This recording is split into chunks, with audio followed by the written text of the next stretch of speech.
दुनिया में शांति तथा क्रांति का संदेश देने वाले और धम्मराज्य की स्थापना करने के लिए प्रेरित करने वाले तथागत गौतम बुद्ध के प्रेरणा से प्रेरित होकर दुनिया का पहला धम्मराज्य स्थापित करने वाले चक्रवर्ती सम्राट अशोक, जिनका साम्राज्य संपूर्ण दुनिया में ग्रीस और अलेक्जेंड्रिया तक फैला हुआ था। दूसरे सम्राट अशोक, जिनको कनिष्क समझा जाता है। तीसरे सम्राट अशोक सम्राट हर्षवर्धन। उसके बाद तथागत बुद्ध की विचारधारा निरंतर जारी रखने वाले सिद्ध, नाथ और फिर संत परंपरा। संतों की प्रेरणा से धम्मराज्य फिर से भारत में पुनर्जीवित करने वाले चक्रवर्ती छत्रपति शिवाजी महाराज, उनके पुत्र छत्रपति संभाजी महाराज, जिन्होंने तथागत बुद्ध के जीवन पर बुद्धभूषण ग्रंथ लिखा था।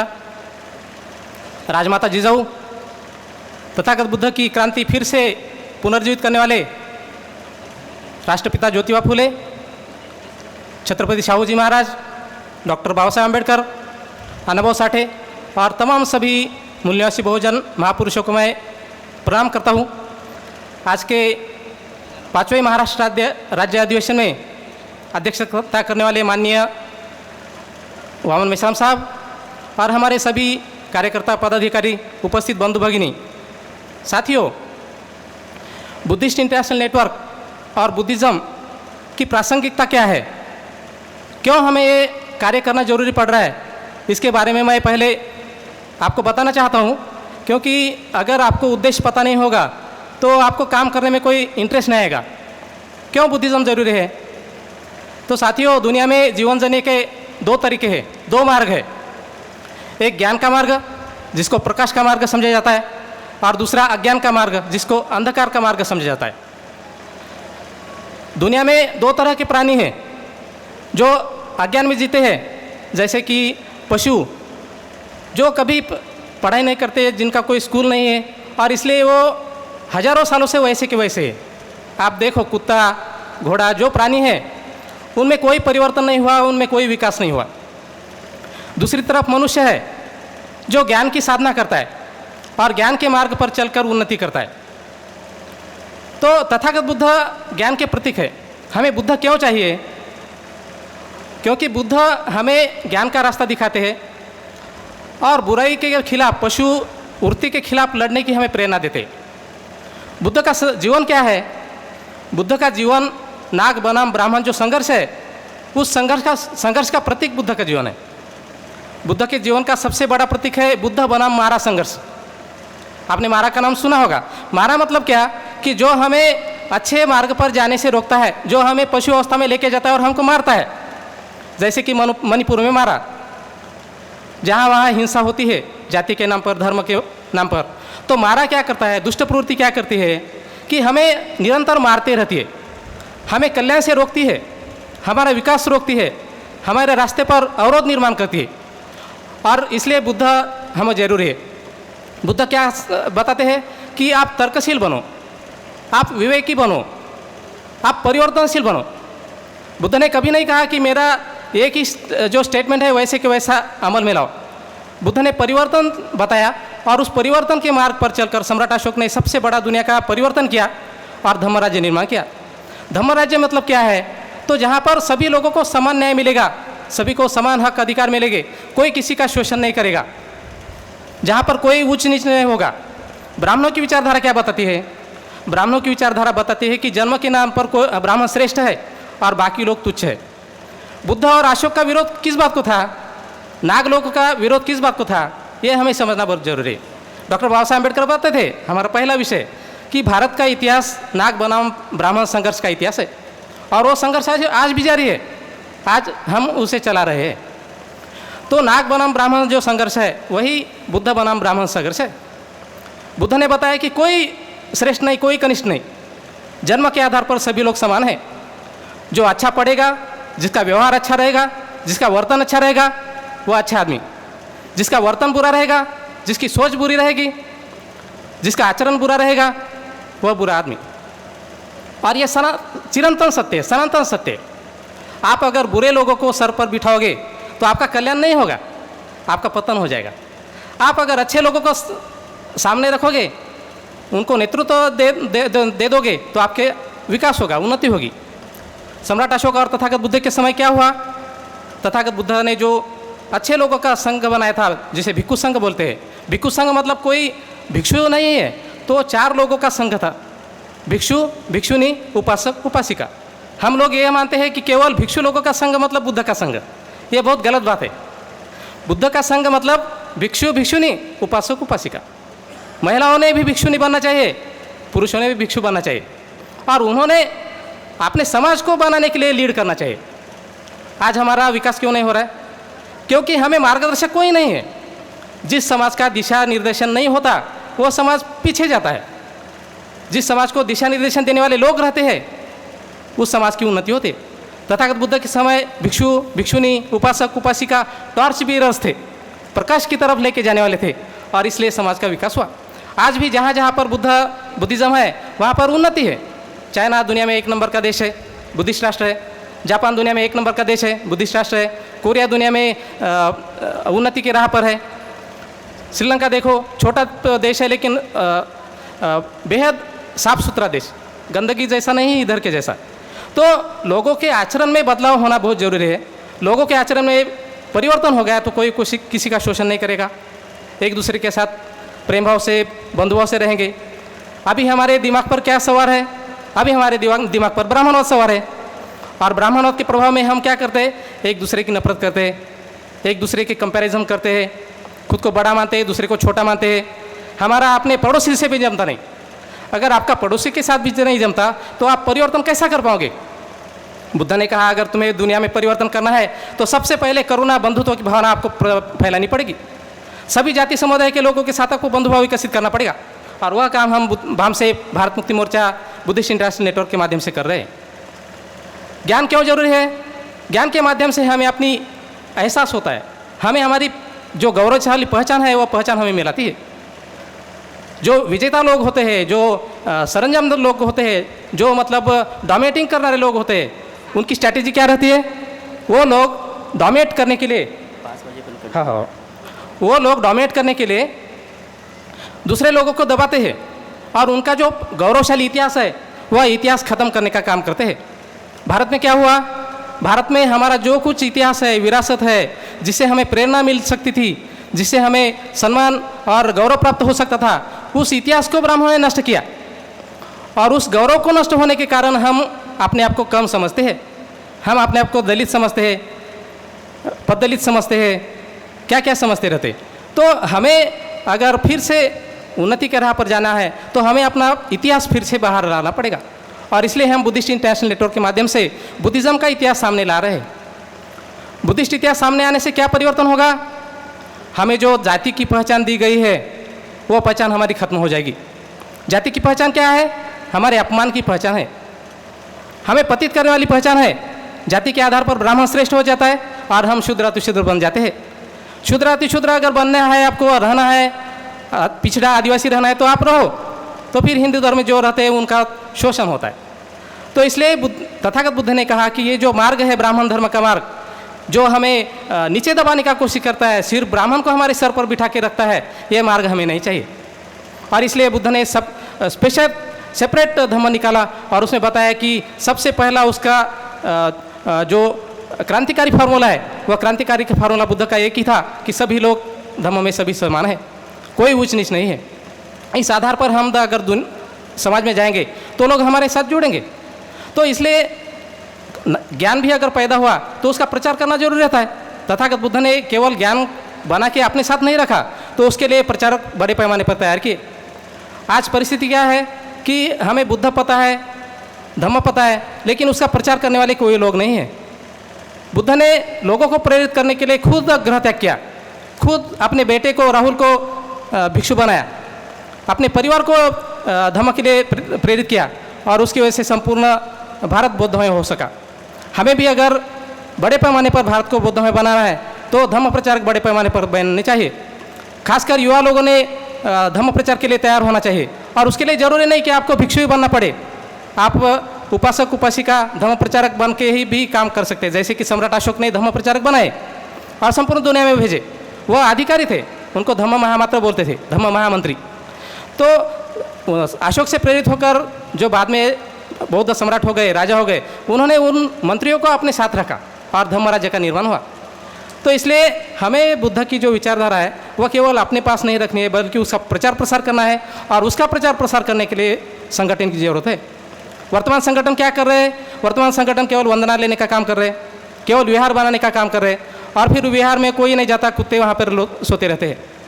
हमें ऐसे निष्क्रिय लोग नहीं चाहिए। धम्म को अगर पुनर्जीवित करना है तो पहले आपको जीवित होना पड़ेगा।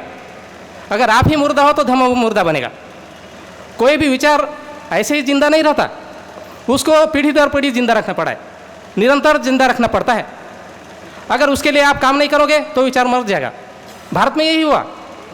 बुद्धिज़्म भारत से क्यों नष्ट हुआ? क्योंकि बुद्धिज़्म के जो प्रचारक लोग हैं वह नहीं रहे। भिक्षु लोगों को मारा गया, ब्राह्मणों ने भिक्षुओं का लाखों की संख्या में कत्लेआम किया। तो फिर भिक्षुओं का काम करने का जिम्मेदारी उपासक लोगों की थी, सामान्य लोगों की थी। सामान्य लोगों ने वह काम नहीं किया। आज भी हमारे सामान्य लोग क्या बोलते हैं? भिक्षु ये काम नहीं करता, भिक्षु वो काम नहीं करता, उसकी गलतियां निकालते रहते। भिक्षु ने 12 बजे के बाद खाना खाया, ये किया वो किया। ऐसा करने से नहीं चलेगा। अगर भिक्षु आपके पास नहीं है तो आपको धम्म प्रचारक बनना पड़ेगा, आपको धम्म के सारे काम करने पड़ेंगे। और सबसे बड़ा काम धम्म के विचारधारा का प्रचार प्रसार करना पड़ेगा। धम्म की विचारधारा दो तरह की है, एक इतिहास है और दूसरा तत्वज्ञान है। सबसे पहले आपको इतिहास पता होना चाहिए।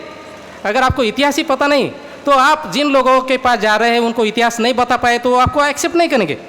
आपने केवल बताया कि धम्म बहुत अच्छा है तो बोलेंगे आपके पास ही रखो, मुझे कुछ ज़रूरत नहीं।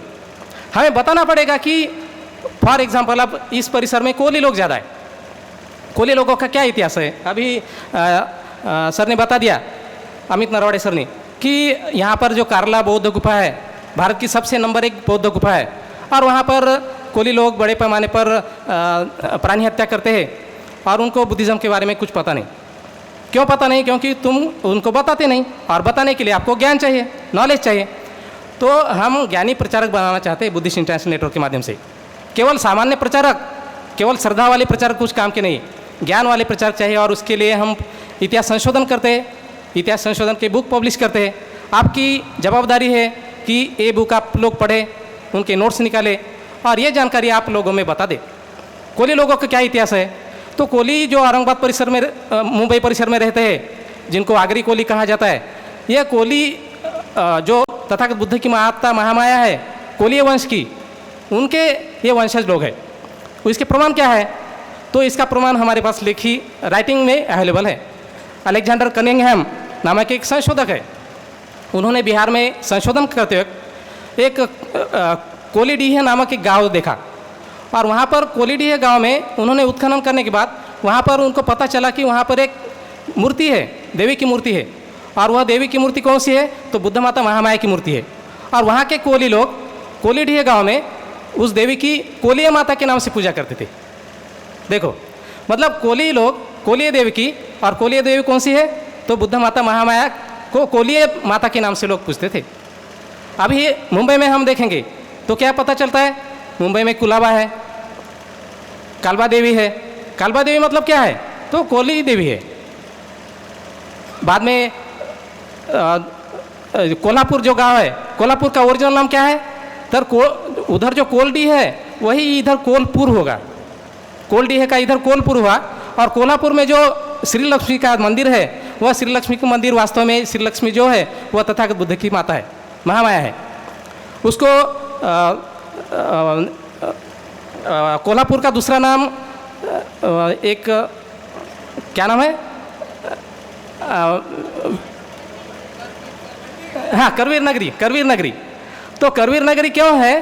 क्योंकि वीर पुत्र को जन्म देने वाली माता महामाया है। और करवीर शब्द बुद्ध माता महामाया से संबंधित है। और उसी तरह का करवीर नगरी बिहार में है। यहाँ कार्ला में जो कार्ला माता है, जो वास्तव में बुद्ध माता महामाया है, इसका रेफरेंस क्या है? तो विसिट्यूड्स ऑफ गॉडेस नाम का एक ग्रंथ है, श्री पद्मा नामक एक इतिहास संशोधक महिला ने लिखा है। उसमें उन्होंने लिखा है कि एकवीरा माता जो है कार्ला की, वह बुद्ध माता महामाया है। दूसरा रेफरेंस क्या है? तो एकवीरा और करवीर ये दोनों एक दूसरे से पैरेलल शब्द है। करवीर और एकवीर मतलब एक वीर पुत्र को जिसने मारा के खिलाफ युद्ध लड़ा उसको पराजित करने वाले बुद्ध को जन्म देने वाली माता। और इसलिए एकवीरा माता जो है वह कोई और नहीं बल्कि तथागत बुद्ध की माता महामाया है। बुद्ध की माता महामाया के अलग अलग नाम क्या है? बुद्ध को दक्षिण भारत में यल्लम्मा माता कहते हैं, महामाया कहते हैं, मरीमाया कहते हैं, मरियम्मा कहते हैं, मरियम कहते हैं, रेणुका कहते हैं। ये सारे जो नाम है ये बुद्ध की माता जो महामाया है। इतना ही नहीं बल्कि उत्तर भारत में वह बेहद अलग अलग नाम है। गोरबा माता, पोरगा माता, पोहरा देवी, जो बंजारा लोग पूजा करते हैं माहौर देवी। ये सारे जो देवियों का जो कल्ट उत्पन्न हुआ है उसको ही हरिति देवी कहते हैं। हरिति देवी जो बुद्धिज़्म में बेहद महत्वपूर्ण समझी जाती थी। ह्वेन संग लिखते हैं कि जब वो भारत आए थे तो प्रत्येक बौद्ध विहार में सामने बुद्ध की मूर्ति रहती थी और नैऋत्य दिशा की एक कोने में तथागत बुद्ध की माता की मूर्ति होती थी और लोग उन दोनों की पूजा करते थे और उसी से नैऋत्य देवी नाम पड़ा। बहुत सारे हमारे ओबीसी जो संशोधक है वो कहते हैं कि निरुत्ति माता जो है वह वैदिक है, बुद्ध के बहुत पहले की है, लेकिन ये गलत है। बुद्ध की माता महामाया को ही नैऋत्य कहा है। बाद में उसको अलक्ष्मी कहा प्रतिक्रांति के बाद। अलक्ष्मी मतलब क्या? बुरा करने वाली देवी। और इसलिए मरीमाया को भी बुरा करने वाली देवता समझा जाता था और लेकिन लोग आज भी पूजा करते। तो ये सारा जो इतिहास है ये सारा इतिहास हमारे लोगों का है। ऐसे बहुत सारे उदाहरण हैं। मुंबई की स्थापना किसने की? अभी हमने विषय रखा कि मुंबई की जो संस्थापक है वह बम मौर्य कहा गया है। महाराष्ट्र गैजेटियर में उसका रेफरेंस है कि बम मौर्य लोगों ने मुंबई की स्थापना की है और बम मौर्य नाम से मुंबई का नाम बम्बई पड़ा है, बॉम्बे पड़ा है। बम्ब का अर्थ क्या है? तो जो मौर्य लोग तथागत बुद्ध के स्तूप की पूजा करते थे उसको बम्ब कहा जाता है। बम्ब से उधर राजस्थान में भामी नामक एक जाति भी है, वह अछूत है लेकिन वो पूर्व के बौद्ध लोग हैं। तो बम्ब मौर्य लोगों ने मुंबई की स्थापना की और वह तथागत बुद्ध की अस्थियों के साथ साथ बुद्ध की माता की भी पूजा करते थे और इसलिए बुद्ध की माता को बम्ब मौर्यों की माता से मुंबा माता, मुंबापुरी, यहाँ पे मुंबा माता का मंदिर है मुंबई में। तो ये सारा जो मुंबई का इलाका है यह मौर्यों का इलाका है। इतना ही नहीं बल्कि संपूर्ण महाराष्ट्र मौर्यों का है। जो नायगांव है दादर के पास, तो नायगांव का राजा बम्बदेव था और बम्बदेव किसको कहा है? सम्राट अशोक को। देखो मतलब सम्राट अशोक का डायरेक्ट कनेक्शन मुंबई के साथ है। सम्राट अशोक का डायरेक्ट कनेक्शन महाराष्ट्र के साथ कैसा है? तो सम्राट अशोक के जूनागढ़ अभिलेख में महाराष्ट्र को महारत्ता शब्द कहा है और महारत्ता शब्द आगे जाके महाराठा और मराठा बना। दूसरा तिरस्कार में महाराठा शब्द महारडा और महार बना। मतलब महार और मराठा ये दोनों सम्राट अशोक के महाराठा लोग हैं। और महाराठा लोग क्यों हैं? तो वह थेरवाद के पुरस्कर्ता लोग थे, वह थेरवाद को मानते थे। तथागत बुद्ध के समय ही संपूर्ण महाराष्ट्र बुद्धिस्ट हुआ था। उसका प्रमाण क्या है? तो तथागत बुद्ध के जो प्रिय शिष्य थे, पूर्ण तथागत बुद्ध के जो 12 शिष्य हैं, उन 12 शिष्यों में से प्रमुख शिष्य जो थे आनंद, उपाली, उनके साथ पूर्ण शिष्य का नाम आता है। तो पूर्ण ने नाला सोपारा और ये संपूर्ण जो महाराष्ट्र है वह बुद्धिस्ट बनाया था। उसके बाद सम्राट अशोक ने महादेव नामक एक बौद्ध भिक्षु महाराष्ट्र में भेजे था और इसलिए महाराष्ट्र के लोग महादेव की पूजा करते। तो महाराष्ट्र मतलब कोई शिव वगैरह नहीं है। तो तथागत बुद्ध का जो अर्हत है बौद्ध साहित्य में या बौद्ध परंपरा में अर्हत को देव मानते थे और तथागत बुद्ध को देवातिदेव कहते थे। इसका बौद्ध ग्रंथों में इसका प्रमाण है। ललित विस्तार नामक ग्रंथ में बुद्ध को देवातिदेव कहा है। तो देव तथागत बुद्ध के जो अर्हत थे उनको देव कहा जाता था। देव मतलब जो भिक्षु है उनको भी देव कहा जाता था और जो हमारे जैसे सामान्य प्रचारक है लेकिन वो धम्म का अच्छे तरह से काम करे उनको देव कहा जाता था। ब्राह्मणों ने क्या किया? हमारे सभी शब्दों की चोरी की। देव शब्द ब्राह्मणों ने खुद को लगाया और लोगों को कहने लगे कि हमारे पैर छो। आर्य शब्द बौद्धों का है। इस तरह भारत की संपूर्ण जो परंपरा है बौद्धों की परंपरा है। ब्राह्मणों के यहाँ पर कोई नहीं है, कुछ भी नहीं है, जमीन के ऊपर भी नहीं है और जमीन के नीचे भी नहीं है। महाराष्ट्र की सभी जातियाँ प्राचीन बौद्ध है। इतना ही नहीं, महाराष्ट्र की नहीं बल्कि संपूर्ण भारत की जाति जमातियाँ प्राचीन बौद्ध है और इसके हजारों प्रमाण है। मातंग शब्द कहाँ से आया? तो तथागत बुद्ध की हाथी के रूप में पूजा करने वाले लोगों को मातंग कहा है। क्यों करते थे पूजा?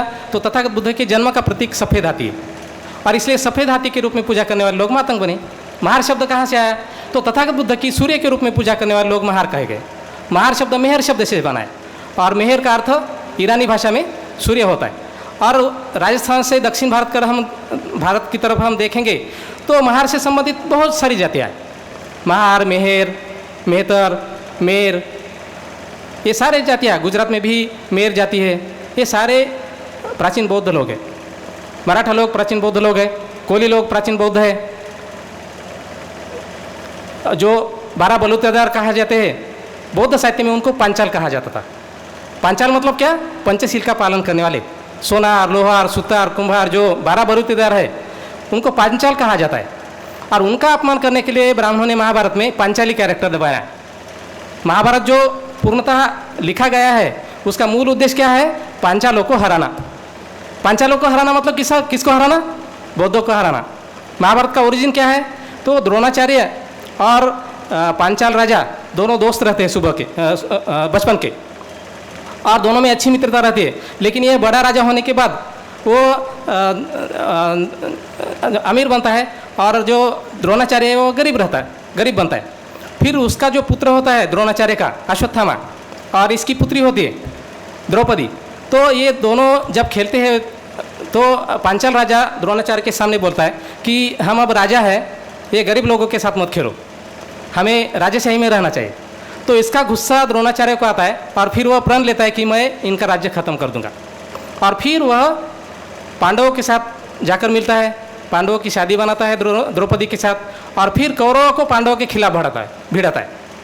पांडवों के बाजू से पांचाल लड़ते हैं, कौरवों के बाजू से अन्य लोग लड़ते हैं और दोनों का विनाश हो जाता है। ब्राह्मणों का तंत्र क्या है? ब्राह्मण आपस में भिड़ाते हैं। ब्राह्मण कभी सामने की लड़ाई नहीं लड़ते। अभी भी मणिपुर में जो हुआ वहाँ पे कोई ब्राह्मण लड़ाई लड़ने नहीं गया। उन्होंने आपस जो दो भाईचारा है आदिवासी लोगों के बीच, वो भाईचारा ख़त्म किया। मैतेय लोगों को कुकी लोगों के और नागा लोगों के खिलाफ लगाए। तो वही संपूर्ण देश में हो रहा है कि एक जाति को दूसरी जाति के खिलाफ लड़ाना, एक धर्म को दूसरे धर्म के खिलाफ लड़ाना, यह ब्राह्मण धर्म का उद्देश्य है। क्यों लड़ाते हैं? क्योंकि उनको वर्चस्व स्थापित करना है। वर्चस्व स्थापित करने के लिए दो विरोधियों को आपस में लड़ाकर खत्म करना, यह महाभारत का सिद्धांत है। महाभारत के आधार पर भारत की रणनीति चलती है, राजनीति चलती है। तो महाभारत का अध्ययन बहुत बड़े पैमाने पर होना चाहिए। विदेशों में बहुत बड़े पैमाने पर अध्ययन हो रहा है। जेम्स फिट्जगेराल्ड नामक इतिहास संशोधक है अमेरिका के, उन्होंने 11 वॉल्यूम लिखा है महाभारत में। बहुत बड़े पैमाने पर संशोधन हो रहा है। भारत में लोग पढ़ते नहीं, कुछ पता नहीं, इसलिए कुछ पता नहीं है। रामायण पर संशोधन हो रहा है। इंडिया में क्या चल रहा है? अपने देश में जो ब्राह्मण बताएगा, जो ब्राह्मणी मीडिया बताएगा, उतना ही सुनने का। और ब्राह्मण क्या बताते हैं? झूठ, लेकिन बहुत जोर से बताते हैं। चोर से चोर वरुण सिरजोर। हमारा सब सच है, हमारे पास ऐतिहासिक सबूत है, इतिहास है, विरासत है, उत्खनन है, सब कुछ है, लेकिन हम लोग बोलते नहीं। हमारे लोग लाखों की संख्या में है, लेकिन कोई बोलता नहीं। अगर आप बोलेंगे नहीं तो लोगों को पता कैसे चलेगा? आप बहुत ज्ञानी हो लेकिन आप ज्ञान का प्रदर्शन नहीं करते हो तो कैसा लोगों को पता चलेगा कि ये बौद्ध विरासत है? इसलिए हमारे लोगों ने बोलना सीखना चाहिए। हमारे लोगों ने चौराहा पर जाकर परिवर्तन करना चाहिए। चारवाक लोग जो थे, बहुत सारे हमारे लोग बोलते हैं कि चारवाक बुद्ध के पूर्व थे। चारवाक बौद्ध भिक्षुओं को चारवाक कहा जाता था। बौद्ध उपासक लोगों को चारवाक कहा जाता था। गुप्त काल में उनको चारवाक नाम पड़ा है। सम्राट अशोक के समय चारवाक लोग नहीं थे। तो सब कुछ उल्टा पुल्टा इतिहास हमारे लोग बताते हैं। हमारे जो बहुजन इतिहासकार है वह भी ब्राह्मणों के हाँ में हाँ लगाकर या उनके रेफरेंसेस पढ़कर गलत इतिहास बताते हैं। सांख्य तत्वज्ञान बुद्ध के 500 साल बाद तैयार हुआ। शिव धर्म शैववाद बुद्ध के 1000 साल बाद पैदा हुआ। काशी वाराणसी में जो शिव पैदा अभी मीडिया में बड़े पैमाने पर चल रहा है, शिव कब आया काशी में? 7वीं सदी के बाद आया। देवियों का कब निर्माण हुआ? 8वीं सदी में देवी महात्म्य ग्रंथ लिखकर देवियों का निर्माण हुआ। और बुद्ध माता माया की जो अलग अलग मूर्तियां हैं, तारा देवी की जो अलग अलग मूर्तियां हैं, उनको ये अलग अलग नाम दिए गए। तो ये सारा हमारा इतिहास जो है वो चोरी हुआ है। और इतिहास चोरी होने की वजह से हमारे लोगों के दिमाग भी चोरी हो गए। हमारे लोगों के लोग हमारे हैं, लेकिन हमारे लोगों का दिमाग हमारा नहीं है। हमारे लोगों का दिमाग ब्राह्मण उनके धर्म के माध्यम से कंट्रोल करते हैं। ब्राह्मणों की सबसे बड़ी शक्ति कौन सी है आज के प्राचीन काल से अभी तक की? तो धर्म उनकी शक्ति है। ब्राह्मण कुछ भी परिवर्तन करता है, लेकिन वह धर्म परिवर्तन नहीं चाहता। धर्म परिवर्तन जब कोई करेगा तो उसको खत्म किया जाता है। जब ब्रिटिशों ने धर्म परिवर्तन करने का प्रयास किया बुद्ध की विरासत सामने लाने का प्रयास किया, बुद्ध की भारत की बुद्ध पहचान सामने लाने का प्रयास किया, तो ब्रिटिशों को भगाने के लिए ब्राह्मणों ने पहला और दूसरा विश्व युद्ध लड़ाया। ब्रिटिशों को कमज़ोर करने के लिए हिटलर को पैदा किया। हिटलर की बीबी बंगाली ब्राह्मण थी, उसका नाम था सावित्री देवी, और हिटलर का सपना था कि संपूर्ण दुनिया में मुझे आर्य साम्राज्य, ब्राह्मण साम्राज्य फैलाने का है। तो केवल भारत में बुद्धिज़्म इस्टेब्लिश हो रहा है, सामने आ रहा है, इसलिए देश भर दुनिया भर की चाल चली गई, दुनिया भर के षड्यंत्र चलाया गया। तो इसलिए भारत में बुद्धिज़्म निर्माण होना, भारत में बुद्ध सामने आना, भारत के लोगों को बुद्ध पता होना बेहद ज़रूरी है। दुनिया के लोग भी यही चाहते हैं कि भारत के लोगों को बुद्ध पता होना चाहिए, लेकिन भारत के लोग हैं कि उसके बारे में सोचते नहीं। क्यों सोचते नहीं?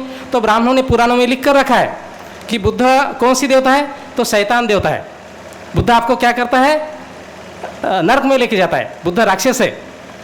और इसलिए जो ब्राह्मणवादी लोग हैं वह बुद्ध की तरफ डायरेक्ट नहीं देखते, बुद्ध की मूर्ति पर कपड़ा लगाते हैं, बुद्ध की मूर्ति पर गहने लगाते हैं, बुद्ध की मूर्ति पर सिंदूर फास लगाते हैं और दूसरा नाम देकर उसकी पूजा करते हैं।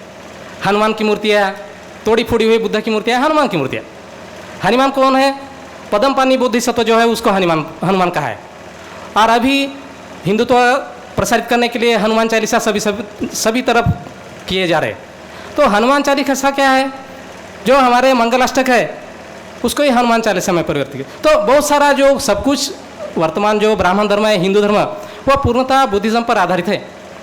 भारत में परिवर्तन करना है तो क्या करना पड़ेगा कि हमारे लोगों को हिंदुत्व के नाम पर जो मिसगाइड किया जा रहा है, SC ST OBC को हिंदुवादी हिंदू धर्म के नाम पर मिसगाइड किया जा रहा है और उनको फिर इस्लाम, क्रिश्चियन, इन धर्मों के खिलाफ भड़काया जा रहा है और धार्मिक दंगे फसाद किए जा रहे हैं। इसे अगर रोकना है तो हमें हमारी जो खोई हुई पहचान है, बुद्ध की पहचान, वह हमें सामने लानी पड़ेगी। इससे क्या हो जाएगा कि जो लोग SC ST OBC लोग हिंदू बन रहे हैं वह बुद्ध की पहचान सामने आते ही बौद्ध बन जाएंगे। क्योंकि वर्तमान जो लोग खुद को हिंदू बनते हैं, कहते हैं, वह सभी लोग प्राचीन बौद्ध लोग हैं।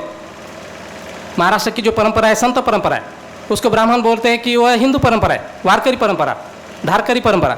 लेकिन संतों ने क्या कहा है खुद कि हम बुद्ध के अनुयायी हैं। तो संतों के सभी वचनों में बुद्ध का जिक्र है। संत नामदेव के, संत तुकाराम महाराज के वचनों में जिक्र है। जो नाथपंथी है, गोरखनाथ, ये सभी बौद्ध भिक्षु थे। गोरखनाथ का जो प्राचीन नाम था, जो मूल बौद्ध नाम था, वह रतनभद्र था। रतनभद्र मतलब क्या? त्रिरत्न का नाम था वो, और भद्र भिक्षु को बोलते। तो रतनभद्र को गोरखनाथ भी कहा जाता है। और गोरखनाथ भी, अभी सर ने बताया कि गोरख शब्द भी पाली शब्द है। गोरख या गोरक्षा की परंपरा बौद्ध परंपरा है। ब्राह्मणों ने उसे हाईजैक किया। ब्राह्मण लोग पहले गाय को काट काट के खाते थे। प्राणियों को बचाने के लिए, खेती को बचाने के लिए बुद्ध ने गोरक्षा का आंदोलन चलाया। सम्राट अशोक ने, सम्राट हर्षवर्धन ने उनके अभिलेख, एडिक्ट निकाले कि प्राणियों की हत्या मत करो। कम से कम महीने के कुछ दिन, 4 दिन तो प्राणियों की बिल्कुल हत्या मत करो, ऐसा सम्राट अशोक कहते। और अभी ये अभियान कौन चला रहे? तो ब्राह्मण लोग चला रहे। तो गोरक्षा का जो अभियान है, ये हमारा अभियान है, बौद्धों का अभियान है। क्योंकि हमारे लोग नागवंशी है, किसान लोग हैं। खेती प्राणियों पर चलती थी, बैल पर चलती थी, गाय पर चलती थी। इनको मारना गलत है, क्योंकि प्राणियों को मारने से खेती खत्म हो जाएगी। ब्राह्मणों का उस समय उद्देश्य क्या था? राजा प्रसेनजीत को ब्राह्मण बताते हैं कि हजारों की संख्या में गाय बैल काटो, यज्ञ में बलि दे दो। यज्ञ यह लोगों को गरीब बनाने का अभियान था। जैसे कि अभी खाजगीकरण हमारे बहुजन लोगों को गरीब बनाने का अभियान है, वैसा उस समय यज्ञ बहुजनों को गरीब बनाने का अभियान था। बुद्ध ने क्या किया? यज्ञ का विरोध किया। लोगों को बताया कि तुम बिल्कुल ये मत मानो, इससे क्या हो जाएगा, आपके प्राणी मर जाएंगे, खेती नहीं कर पाएंगे, उत्पादन नहीं होगा और आप परेशान हो जाएंगे। तो बुद्ध ने जो अभियान चलाया वह पूर्णतः ब्राह्मण धर्म के खिलाफ अभियान था। और इसलिए बुद्ध आज के ज़माने में भी एप्लीकेबल है। बुद्ध को जो 4 दृश्य दिखे थे, वह 4 दृश्य का अर्थ क्या है? तो बुद्ध को बीमार आदमी दिखा, मरा हुआ आदमी दिखा, बूढ़ा आदमी दिखा और फिर एक अरहत भिक्षु देखा। तो ये 3 जो प्रतीक है, ये ब्राह्मण धर्म के प्रतीक है। ब्राह्मण धर्म क्या करता है? हमारे शोषण करता है। अभी आज के ज़माने में हम देखेंगे तो हजारों समस्या है। महंगाई बढ़ गई है, बेरोजगारी बढ़ी है, खाजगीकरण, निजीकरण बढ़ रहा है। उसकी वजह से क्या होता है कि लोगों की जो आय रहती है वो कम हो जाती है और 3 परिणाम सामने आते हैं। लोग बहुत जल्द बूढ़े होने लगते हैं, बहुत जल्द बीमार होने लगते हैं और बहुत जल्द मरने लगते हैं। इस पर उपाय क्या है? तो फिर लोगों ने ये सिस्टम बदलने के लिए दूसरे सिस्टम में प्रवेश करना चाहिए, क्योंकि एक सिस्टम दूसरे सिस्टम को ख़त्म करती है। ब्राह्मण धर्म की सिस्टम अगर आपको खत्म करना है तो आपको बुद्धिज़्म की सिस्टम, जो श्रमण सिस्टम है, उसको डेवलप करना पड़ेगा। तथागत बुद्ध ने क्या किया? श्रमण प्रचारक, श्रमण क्रांतिकारी पैदा किए और लोग उनको बताया कि मैंने जो क्रांतिकारी धर्म बताया है उसका जाओ तुम फैलाव करो, लोगों को बताओ कि इससे अगर आपको बाहर निकलने का है तो मेरे धर्म का स्वीकार करें। लोगों ने धर्म का स्वीकार किया बड़े से पैमाने पर। ब्राह्मणों का वर्चस्व खत्म हुआ, ब्राह्मणों का कोई सुन नहीं रहा था, कोई किसी के खिलाफ झगड़े नहीं कर रहा था, कोई यज्ञ नहीं कर रहा था। अपने आप लोगों की उन्नति हो गई, समता, स्वतंत्रता, बंधुता, न्याय इस्टेब्लिश हो गई। तो धर्म क्या करता है? हमारे माइंड में परिवर्तन करता है, विचारों में परिवर्तन करता है, हमारे भावना में परिवर्तन करता है। आपकी भावना अगर नहीं होगी तो आप किसी बात को नहीं मानेंगे। धर्म क्या करता है? हमारे माइंड में इमोशंस पैदा करता है। तो डॉक्टर बाबा साहब अम्बेडकर जी ने कम्युनिज्म का क्यों विरोध किया? कम्युनिज्म भी यही चाहता है, सभी लोग समानता, सभी लोगों में भाईचारा। लेकिन कम्युनिज्म क्या है? तो वो एक रूढ़ मार्ग है। रूढ़ मतलब क्या? जिसमें भावना नहीं, इमोशंस नहीं है। और अगर इमोशंस नहीं होंगे तो लोग क्या हो जाएंगे? हिंसक बन जाएंगे। और इसलिए हम देखते हैं कि कम्युनिस्ट राष्ट्र है, कम्युनिस्ट लोग हैं, वह बहुत ज़्यादा हिंसक होते, वह किसी को भी मारते रहते। बुद्ध ने कहा बेवजह किसी को मत मारो। बुद्ध की जो अहिंसा है वह क्या बताती है कि आप बेवजह बेकुसर को मत मारो, लेकिन अगर कोई आपके खिलाफ परेशान कर रहा है आपको तो उसको छोड़ो मत। तो इसलिए हमने बुद्ध का जो क्रांति का मार्ग है वो अपनाना चाहिए। बुद्ध के क्रांति से ही भारत में परिवर्तन होगा। अभी अगर इस्लाम के नाम से हम लड़ेंगे तो इस्लाम के विरोध में सभी लोग, ये SC OBC लोग हिंदू बनते हैं और हिंदू मुस्लिम लग जाता है। ब्राह्मणों का पॉलिसी यही है आज के वर्तमान में कि दिन रात मीडिया पर हिंदू मुस्लिम का प्रचार करो, हिंदू मुस्लिम झगड़े लगाओ और अपना जो बेनिफिट है वो हासिल करो। तो हिंदू मुस्लिम, हिंदू क्रिश्चियन, ये अगर लड़ाई हमें बंद करनी है तो हमें बुद्धिज़्म को फ्रंट पर लाना पड़ेगा।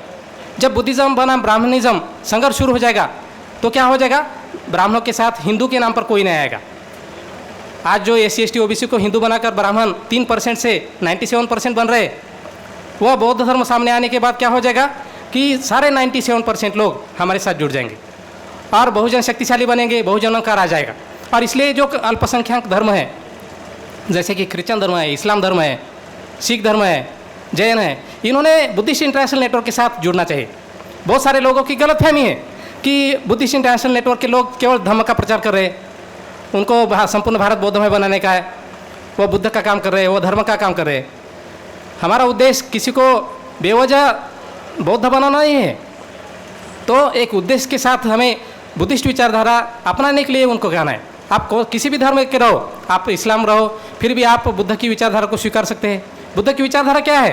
बुद्ध कहते हैं कि मेरी पूजा मत करो, आप किसको अल्लाह की पूजा करने की, देव की करने की, ईश्वर करो, लेकिन आपके जीवन में नैतिकता का पालन करो।